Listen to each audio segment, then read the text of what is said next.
Good morning, welcome to Headline Focus here live on Core Politics with me, Rob Double. It is Tuesday the 26th of June 2018. Let's have a look at what's making the political headlines today. And to start off with, May is basically doing a big Brexit business push today. This is going to be the main thing on her agenda. She's giving a speech at the Times CEO Summit a little bit later on to the captains of British industry.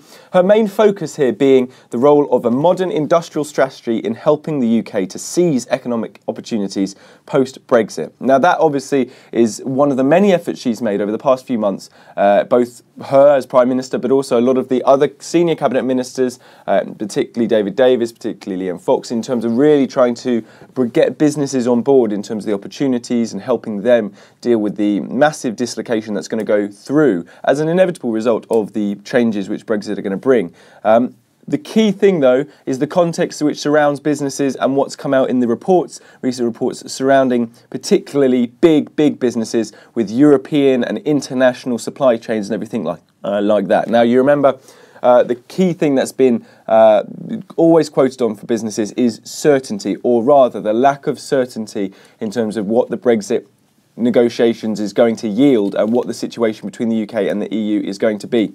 If you remember last week, we covered the Airbus CEO saying, we need more clarity, otherwise we might look to move out of the UK. Similarly, had with BMW saying we need more clarity. These are obviously very European companies with very European manufacturing bases and supply chains, and with the UK being points where they install things and create things before being moved on and stuff like that. But they are symptomatic of particularly larger companies needing that certainty.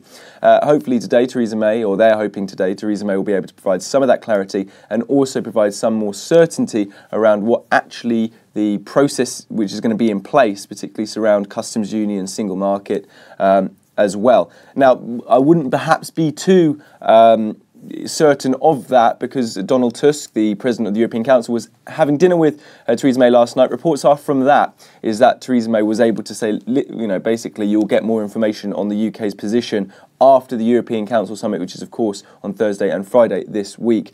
That, of course, meaning basically the UK still needs more time in order to confirm what the government white paper, what the government's position in terms of the real nitty-gritty of the Brexit negotiations is going to be.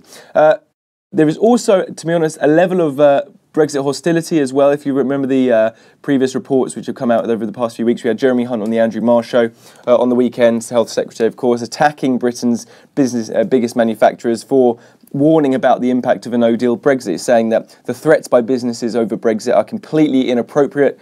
The more that we undermine Theresa May, the more likely we are to end up with a fudge, which would be an absolute disaster for everyone. Now, whilst he is true to some extent that will be the case, it is at the same time shows the level of difficulty which businesses are having with the government, and indeed the government are having with business as well. Similarly, the reports are from this week is that Boris Johnson, the Foreign Secretary, very much dismissed industry concerns over Brexit with a slightly more blunt and slightly more explicit phrase, which you can find out online, I'm sure, if you have a look. But certainly in the context of this, what you can see here is definitely a sort of tension between businesses and the government over Brexit, particularly now we're getting into the nitty-gritty phase of negotiation and what actually the clarity in terms of what the negotiation is going to come up with. A very interesting story, though, probably more lines when the speech is given a little bit later on. Next up, Liz Truss, who's the Chief Secretary of the Treasury, has attacked her cabinet colleagues over spending. Now, spending is a big thing in the Conservative Party at the moment because of what's happened with the NHS. Obviously, the Prime Minister announced for the NHS there was going to be a £20 billion budget increase. That's after inflation, so that's real terms increase in budget. A massive amount, obviously relative to previous governments, perhaps not that much, but still in the context of the past few years, a huge and very welcome increase for the health service and a big win for Jeremy Hunt, the Health Secretary. What's happened as a result is it's now open season for all the other ministers who really want budget increases as well, particularly Sajid Javid, the Home Secretary, Gavin Williamson, the Defence Secretary. Remember yesterday we covered about the defence spending and the rows between Theresa May and Gavin Williamson over that. But Liz Truss has come out saying in a piece for the Telegraph are reporting, demands for unsustainable budget increases. She basically goes on to criticise those and arguing that the idea of tax and spend policies via the Conservatives will see them crushed at the polls. Now, this is a real tension, and it shouldn't be underlined. Now, Jeremy Hunt had a really big success here. Many other cabinet ministers are having real problems. If you have a look at policing in terms of the increase in violent crime, if you have a look at housing and the big problems around that, have a look at defence and the real problems around that. There are a lot of negative headlines coming out of these departments over budget because of the austerity that's happened over the previous years. Now, each cabinet minister really are vying for a little bit more budget coming through. And what's happening is that the Treasury have said, we've given all this money to the NHS. We are basically committing the money in terms of budget, what's available to the NHS, particularly in terms of what's coming through in the Brexit dividend, in terms of the money coming back from the EU.